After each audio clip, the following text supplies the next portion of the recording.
Hi hello ಎಲ್ಲರಿಗೂ ನಮಸ್ಕಾರ. Welcome back to my YouTube channel. ದಯವಿಟ್ಟು ನಮ್ಮ ವಿಡಿಯೋನ ಫಸ್ಟ್ ಟೈಮ್ ನೋಡ್ತಿದ್ರೆ ದಯವಿಟ್ಟು ಸಬ್ಸ್ಕ್ರೈಬ್ ಮಾಡ್ಕೊಂಡು ನೋಡಿ. ಯಾಕೆಂದ್ರೆ ಡೈಲಿ ವಿಡಿಯೋಗಳು ಅಪ್ಲೋಡ್ ಮಾಡ್ತಾ ಇರ್ತೀವಿ.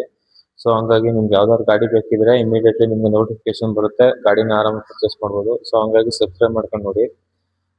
ಮತ್ತೆ ನೀವು ಯಾವ್ದಾದ್ರು ಗಾಡಿ ಕೊಡಂಗಿದ್ರೆ ದಯವಿಟ್ಟು ನಮ್ಮ ಡಿಸ್ಕ್ರಿಪ್ಷನ್ ಮೇಲ್ ಐಡಿ ಕೊಟ್ಟಿದ್ದೀವಿ, ಆ ಮೇಲ್ ಐಡಿಗೆ ನಿಮ್ಮ ಗಾಡಿ ಫೋಟೋಸ್ ಇದ್ರೆ ಶೇರ್ ಮಾಡಿ. ನಾವು ನಿಮಗೆ ಯಾವುದೇ ರೀತಿ ಚಾರ್ಜಸ್ ಮಾಡಿದ್ರೆ ಫ್ರೀಯಾಗಿ ವಿಡಿಯೋಗಳು ಅಪ್ಲೋಡ್ ಮಾಡ್ಕೊಡ್ತೀವಿ. ಹಂಗೆ ಕಸ್ಟಮರ್ಗೆ ಏನಾದ್ರು ಬೇಕಿದ್ರೆ ಈ ನಂಬರ್ನು ಕೊಡ್ತೀವಿ. ಮತ್ತೆ ಇನ್ನೊಂದೇನಪ್ಪ ಅಂತಂದ್ರೆ ನೀವು ಏನಾರ ಗಾಡಿ ತಗೊಳ್ಳುವಾಗ ಸೆಕೆಂಡ್ಸ್ ಅಲ್ಲಿ ದಯವಿಟ್ಟು ನೋಡಿ ಚೆಕ್ ಮಾಡಿ ತಗೊಳ್ಳಿ. ಯಾಕಂದ್ರೆ ಸೆಕೆಂಡ್ಸ್ ಗಾಡಿಗಳು ಆಲ್ಮೋಸ್ಟ್ ಒಂದು 40% 50% ಪ್ರಾಬ್ಲಮ್ ಇರುವಂತ ಗಾಡಿಗಳನ್ನ ಸೇಲ್ ಮಾಡಕ್ ನೋಡ್ತಾರೆ.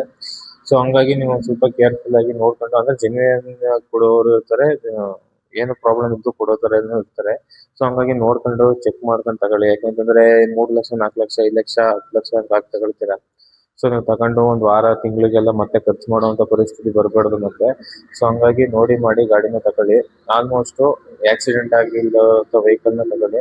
ಆಕ್ಸಿಡೆಂಟ್ ಆಗಿರೋದನ್ನ ತಗೊಳ್ದೇ ಇರೋಕೆ ಆಲ್ಮೋಸ್ಟ್ ಟ್ರೈ ಮಾಡಿ. ಯಾಕೆ ಅಂತಂದ್ರೆ ಅವು ಬಾಡಿ ಎಲ್ಲ ಅಪ್ಸೆಟ್ ಆಗಿರ್ತವೆ. ನೀವೆಲ್ಲರ ಫಾಸ್ಟ್ ಆಗಿ ಹೋಗುವಾಗ ಸ್ಟೆಬಿಲಿಟಿ ಇರಲ್ಲ ಗಾಡಿ, ಸ್ವಲ್ಪ ಶೇಕಿಂಗ್ ಆಗೋದಾಗ್ಲಿ ಇನ್ನೊಂದಾಗ್ಲಿ ಮತ್ತೊಂದು.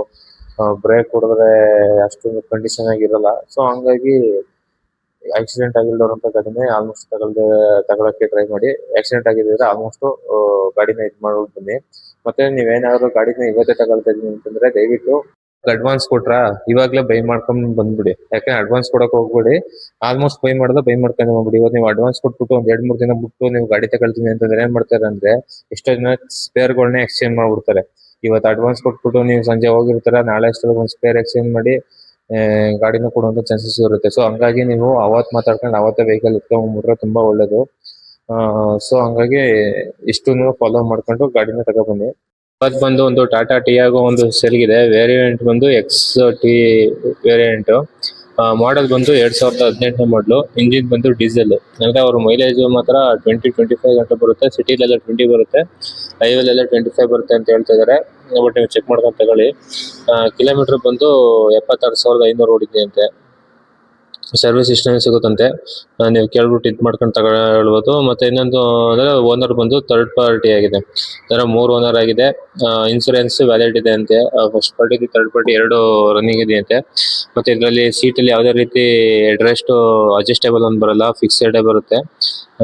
ಇನ್ನು ನಾರ್ಮಲ್ ಅಷ್ಟೇ ಸೇಮ್ ಬರುತ್ತೆ. ಕಂಪ್ನಿಯಿಂದ ಏನ್ ಸಿಸ್ಟಮ್ ಕೊಟ್ಟಿದ್ದಾರೆ ಅದೇ ಸಿಸ್ಟಮ್ ಇರುವಂತದ್ದು. ಮತ್ತೆ ಪವರ್ ಸ್ಟೇರಿಂಗ್, ಪವರ್ ವಿಂಡೋ ಇವೆಲ್ಲ ನಾರ್ಮಲ್ ಫೀಚರ್ಸ್ ಏನಿದೆ ಅದೇ ಇದೆ. ಒಂದು LED ಹೆಡ್ಲೈಟ್ ಮಾತ್ರ ಅಪ್ಗ್ರೇಡ್ ಮಾಡಿದ್ದಾರೆ. ಬ್ಯಾಟ್ರಿ ಕೂಡ ಕಂಪ್ನಿಯಿಂದ ಏನು ಕೊಟ್ಟಿದ್ದಾರೋ ಅದೇ ಇರುವಂತದ್ದು. ಹೊಸದಾಗಿ ಯಾವ್ದು ಏನು ರಿಪ್ಲೇಸ್ಮೆಂಟ್ ಆಗಿ ಇನ್ನೊಂದಾಗಿ ಏನು ಮಾಡಿಸಿಲ್ಲ. ಟೈರ್ ಪರ್ಸೆಂಟೇಜ್ ಬಂದು 60% ಇದೆ ಅಂತ ಹೇಳ್ತಾ ಇದ್ದಾರೆ. ಬಟ್ ನೀವು 4 ಚೆಕ್ ಮಾಡ್ಕೊಂಡು ತಗೊಳ್ಳಿ. ಒಂದ್ ಸ್ವಲ್ಪ ಹೆಚ್ಚು ಕಮ್ಮಿ ಇರುತ್ತೆ. ಸ್ಪೇರ್ ವೀಲ್ ಇದೆ ಅಂತ ಹೇಳಿದ್ದಾರೆ, ಬಟ್ ಅದು ಪರ್ಸೆಂಟೇಜ್ ಎಷ್ಟು ಅಂತ ಹೇಳಿಲ್ಲ ಅವರು.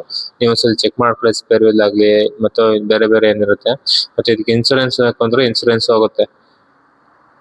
ಅವರು ಪ್ರೈಸ್ ಹೇಳ್ತಾ ಇರುವಂತದ್ದು 3,35,000 40,000 ಹೇಳ್ತಾ ಇದಾರೆ. 3,35,000 ಅಂತ ಹೇಳಿದ್ದಾರೆ.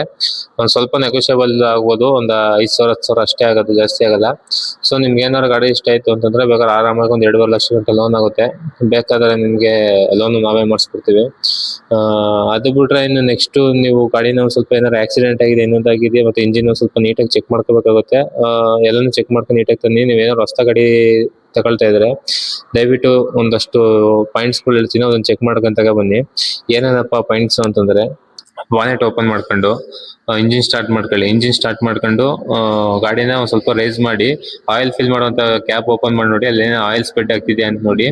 ಇಲ್ಲ ಅಂತಂದ್ರೆ ಆಯಿಲ್ ಗೇಜ್ ಇರುತ್ತಲ್ಲ, ಆಯಿಲ್ ಗೇಜ್ ಓಪನ್ ಮಾಡಿ ಅದ್ರಲ್ಲಿ ಸ್ಮೋಕ್ ಬರ್ತಿದೆ ಅಂತ ನೋಡಿ. ಇದ್ರಲ್ಲಿ ಯಾವ್ದಾದ್ರು ಒಂದ್ ಪ್ರಾಬ್ಲಮ್ ಬರ್ತಿದ್ರು ಗಾಡಿ ತಗೊಳಕ್ ಹೋಗ್ಬೇಡಿ.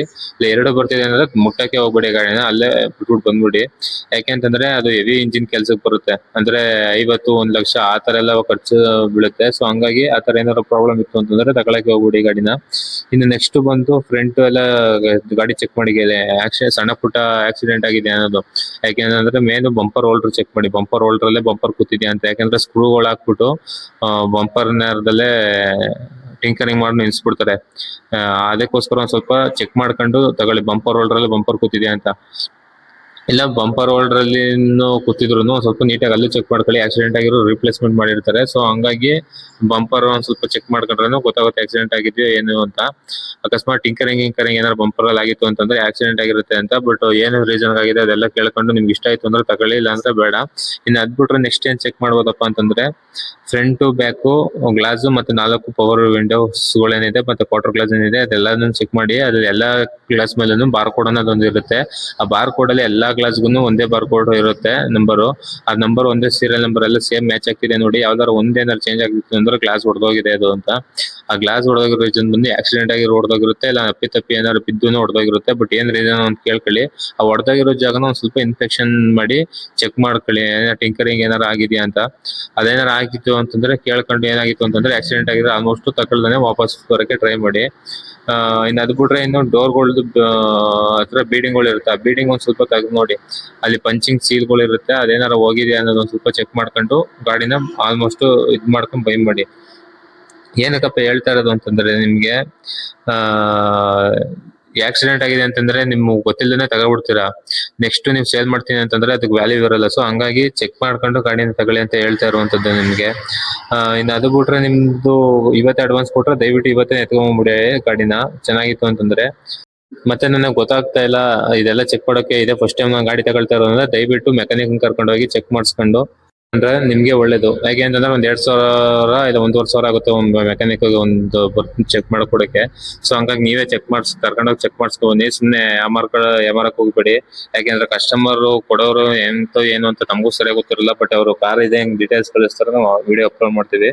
ಸೊ ಹಂಗಾಗಿ ನೀವು ಒಂದ್ ಸ್ವಲ್ಪ ಕೇರ್ಫುಲ್ ಆಗಿ ಚೆಕ್ ಮಾಡ್ಕೊಂಡು ಗಾಡಿನ ಬರಕ್ಕೆ ಹೇಳ್ತಾ ಇರೋದು ಅಷ್ಟೇ. ಸೊ ನಿಮ್ಗೆ ಏನಾದ್ರು ಈ ವಿಡಿಯೋ ಇಷ್ಟ ಆಗಿದ್ರೆ ದಯವಿಟ್ಟು ನಮ್ಮ ಚಾನಲ್ನ ಸಬ್ಸ್ಕ್ರೈಬ್ ಮಾಡ್ಕೊಂಡು, ನಿಮ್ದು ಯಾವ್ದಾದ್ರು ಗಾಡಿ ಸೇಲ್ ಇತ್ತು ಅಂತಂದ್ರೆ ದಯವಿಟ್ಟು ನಮ್ದು ಮೇಲ್ ಐಡಿಗೆ ಕಾಂಟ್ಯಾಕ್ಟ್ ಮಾಡಿ ನಿಮ್ ಗಾಡಿ ಫೋಟೋಸ್ ಮತ್ತೆ ಗಾಡಿದು ವೆಹಿಕಲ್ ಡೀಟೇಲ್ಸ್ ಕಳ್ಸಿಕೊಟ್ಟು ನಾವು ಫ್ರೀ ಆಗಿ ಅಪ್ಲೋಡ್ ಮಾಡ್ಕೊಡ್ತೀವಿ. ಯಾವುದೇ ರೀತಿ ಚಾರ್ಜಸ್ ಇರಲ್ಲ. ನಮಗೂ ಯಾವುದೇ ರೀತಿ ಕಮಿಷನ್ ಆಗಲಿ ಏನೋದಾಗ್ಲಿ ಏನು ಕೊಡುವಂತದ್ದು ಇರಲ್ಲ ಗಾಡಿ ಸೇಲ್ ಆದ್ರೆ. ಸೊ ಹಂಗಾಗಿ ಯಾವ್ದಾದ್ರು ಇದ್ರೆ ದಯವಿಟ್ಟು ಕಾಂಟ್ಯಾಕ್ಟ್ ಮಾಡಿ ನಮ್ಮನ್ನ.